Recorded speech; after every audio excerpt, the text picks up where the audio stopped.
నమస్తే. తెలంగాణలో సంచలనం కలిగించినటువంటి కేసు అది. ఆదాయానికి మించినటువంటి ఆస్తుల కేసులో హెచ్ఎండిఏ మాజీ డైరెక్టర్ బాలకృష్ణ పోలీసులు అరెస్ట్ చేశారు. ముఖ్యంగా ఏసీబీ అధికారులు.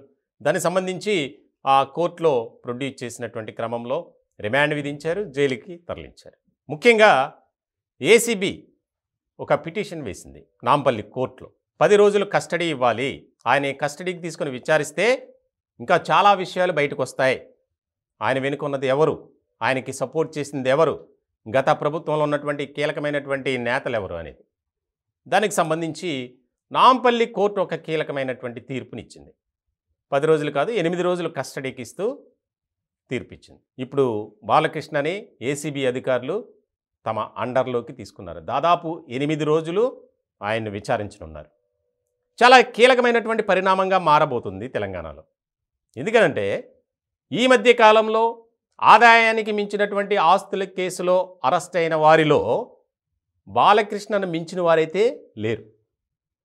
మార్కెట్ వాల్యూ ప్రకారం 500కు పైగా కోట్ల రూపాయలు ఆయన అధికారాన్ని అడ్డుపెట్టుకుని ఏ రకంగా సంపాదించాడో ఇక్కడే మనకు అర్థమవుతుంది. విలువైనటువంటి నగదు, అలాగే ఆయా స్థలాలకు సంబంధించినటువంటి డాక్యుమెంట్స్, ఎల్ఐసి బాండ్స్, విదేశాల నుంచి తెప్పించినటువంటి కాస్ట్లీ వాచెస్, ల్యాప్టాప్స్, కంప్యూటర్లు, ఎన్నో పరికరాలు ఆ నివాసంలో దొరికాయి.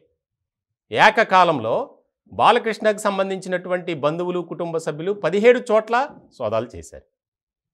ఇప్పటి వరకు అధికారులకు దొరికినటువంటి ఆధారాల ప్రకారం దొరికినటువంటి వీటినన్నిటిని ప్రకారం మార్కెట్ వాల్యూ 500 కోట్లు.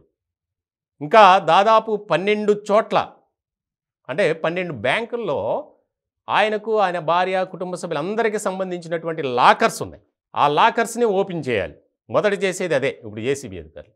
చాలా కీలకమైనటువంటి అంశం. సరే, ఇదంతా అలా పక్కన పెడితే ఇప్పుడు గులాబీ నేతల గుండెల్లో గుబులు.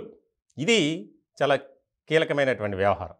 ఎందుకనంటే బాలకృష్ణకు ఒక మంత్రి, అప్పటి మంత్రి కీలకంగా ఉన్నారు కాబట్టే ఈయన రెచ్చిపోయాడు.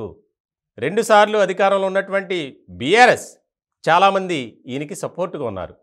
కాబట్టి ఆయన పనిచేసిన విభాగాల్లో ఎక్కడ చూసినా అవినీతే. ఇప్పటికే ఈయన పనిచేసి ఏదైతే ఫైల్స్ మీద సంతకం పెట్టారో వాటన్నిటికీ సంబంధించి ఒక విచారణ జరుగుతుంది. ఆయన కింద ఉన్నటువంటి ఎవరైతే సిబ్బంది ఉంటారో వారిని కూడా విచారిస్తున్నారు. ముఖ్యంగా ఈ 8 రోజులు చాలా కీలకమైనటువంటి పరిణామాలు చోటు చేసుకుంటాయి. ఇంత ఆస్తి ఎక్కడిది? సాధారణ ఒక ఉద్యోగిగా చేరినటువంటి వ్యక్తి కోట్ల రూపాయలు ఎలా సంపాదించాడు అనేది ఇక్కడ చాలా పెద్ద ప్రశ్న. దీనికి సంబంధించే మొత్తం కూపి లాగటానికి సిద్ధంగా ఉన్నారు ఏసీబీ అధికారులు. ఎందుకంటే మొదట విచారించినటువంటి క్రమంలో ఎప్పుడైతే అరెస్ట్కి అనుమతి వచ్చిందో అప్పుడు చాలా వరకు సహకరించాల. అలాగే ఈ 17 చోట్ల సోదాలు జరిపినటువంటి క్రమంలో అక్కడ బంధువులు కూడా ఏసీబీ అధికారులపై దాడికి ప్రయత్నం చేశారు.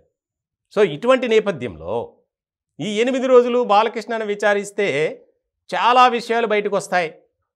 ఖచ్చితంగా ఆ మంత్రి తాలూకు వ్యవహారాలు, ఇంకా ప్రభుత్వంలో ఉన్నటువంటి ఆయా శాఖల అధికారులు ఎవరు సపోర్ట్ చేశారు, ఇన్ని ఆస్తులు ఎక్కడివి, ఎలా సంపాదించారు, ఏ సమయంలో ఎవరి ద్వారా ఇవన్నీ ముట్టాయి, ఇవన్నీ కీలకంగా మారబోతున్నాయి. సో మొత్తానికి ఇప్పటికే ఒక ప్రాథమిక అంచనాకు వచ్చారు ఏసీబీ అధికారులు. గులాబీ పార్టీలో ఉన్నటువంటి కొంతమంది నేతలు కీలకంగా వ్యవహరించారు. ఈయన్ని బినామీగా పెట్టుకొని ఈయన సంపాదించుకోవడమే కాకుండా వారికి కూడా కొంత వాటా ఇచ్చాడు. ఇది ఇక్కడ కాన్సెప్ట్. ఇప్పుడు ఈ విషయాలు కనుక బాలకృష్ణ చెబితే వాళ్ళు కూడా ఇరుక్కునే పరిస్థితి. ఖచ్చితంగా చెప్పిస్తారు అనేది కూడా ఎక్కువగా వినిపిస్తుంది. ఎందుకనంటే న్యాయపరమైనటువంటి చిక్కులు లేకుండా ఇంత ఆస్తి నీకు ఎక్కడిది అంటే ఖచ్చితంగా చెప్పాల్సిందే. ఎందుకంటే ఇప్పటికే ఉద్యోగం నుంచి శాశ్వతంగా తొలగించడానికి కూడా రంగం సిద్ధం చేస్తుంది రేవంత్ సర్కార్. ఇలాంటి క్రమంలో ఈ వ్యవహారం చాలా మలుపులు తిరిగే అవకాశంగా కనిపిస్తుంది. గులాబీ నేతలు చాలామంది బయటకు వచ్చి ఈయనకు ఉన్నటువంటి దందా అంతా బయటపడే అవకాశాలు ఖచ్చితంగా కనిపిస్తున్నాయి. ఎందుకంటే బాలకృష్ణ పనిచేసినటువంటి ప్రాంతాలు కానీ, ఆయన చేసినటువంటి వ్యవహారాలు కానీ, ఆయన ఎక్కడెక్కడ ఎవరి దగ్గర ఎంత ముడుపులు తీసుకున్నాడు, లేదా కోట్లాది రూపాయలు విలువైనటువంటి ఫ్లాట్స్ ఎక్కడి నుంచి వచ్చాయి, స్థలాలు ఎక్కడి నుంచి వచ్చాయి, విల్లాలు ఎక్కడి నుంచి వచ్చాయి, ఈ కార్లు ఎక్కడి నుంచి వచ్చాయి, బంగారం ఎక్కడి నుంచి వచ్చింది, విదేశాల నుంచి ఇంపోర్ట్ చేసుకున్నటువంటి వస్తువులు ఎవరి ద్వారా వచ్చాయి? ఇవన్నీ చాలా కీలకంగా మారేటువంటి అంశాలుగా కనిపిస్తున్నాయి.